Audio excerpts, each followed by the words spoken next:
mange que lorsque l'on a faim. On arrête de manger par principe, par obligation sociale, familiale, etc.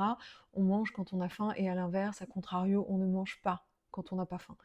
Les gens qui veulent perdre du poids me demandent souvent: «Est-ce que c'est obligatoire de jeûner?» Alors non, il faut se dire qu'en alimentation, il n'y a pas de dogme. Il faut écouter son corps. Votre corps, il va parler. Votre corps, il s'exprime. Quand vous avez envie d'un certain aliment, en général, quand le sucre ne se mêle pas de tout ça, un aliment qui est censé vous faire du bien. Ça, par exemple, quand j'ai eu une très très grosse grippe il y a quelques mois, en fait, après, j'avais envie d'énormément d'avocat. Et figurez-vous que l'avocat est bourré de potassium.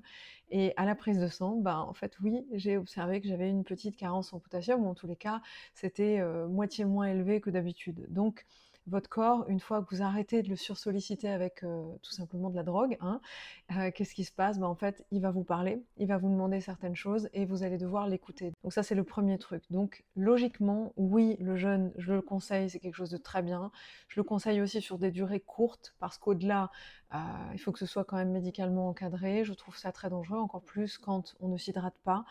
On arrête de manger, oui, c'est tout à fait possible, mais on n'arrête pas de boire et on ne fait pas traîner ça très longtemps parce que ça occasionne malgré tout un stress physiologique conséquent. Et c'est pas l'objectif. L'objectif, c'est de se sentir mieux. Donc, si vous commencez à stresser votre corps dans tous les coins, à lui dire non, non, là tu te restreins, là tu te prives, etc., ben tout simplement, il va pas aimer et il aura raison puisque il est fait pour tenir le coup, il est fait pour rester en vie. Et vous, avec vos trucs, ben vous voulez quoi? Vous voulez l'affamer, le priver, etc. Donc, le jeûne intermittent, globalement, c'est pour ça qu'on est fait. On n'est pas fait pour manger tout le temps. Rappelez-vous, le petit déjeuner, c'est une invention très récente dans l'histoire de l'humanité, une invention qui a même pas 100 ans. Et avant ça, tout simplement, on ne mangeait pas, et encore moins de cette façon-là le matin, et encore moins avec autant de glucides, avec ce shoot-là de fructose pour beaucoup. On mangeait beaucoup plus simplement. À la ferme, on mangeait pas comme ça. Donc, simplement vous dire que écoutez votre corps, écoutez vos sensations, mangez quand vous avez faim.